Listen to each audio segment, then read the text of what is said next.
сайн байцгаана уу. Тэгээд Монголын маркетингийн холбооноос жил болгон зохион байгуулагддаг маркетингийн менежментийн улсын 7 дугаар олимпиадын 2 дугаар шат тун удахгүй эхлэх гэж байна.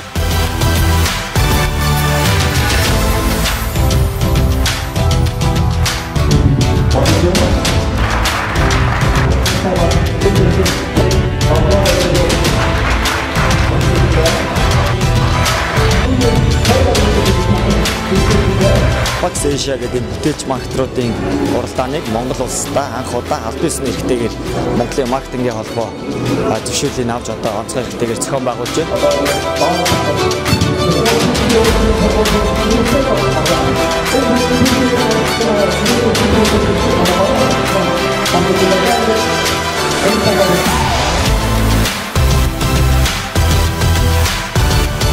Монгол маркетрууд Азийн болон олон улсын түвшинд шилдэг шалгаруулдаг энэхүү стандартаар зохион байгуулагдаж байгаагаараа бол илүү онцлог байгаамаа.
Хамт оролцсон бүх багуудаа баярлалаа гэж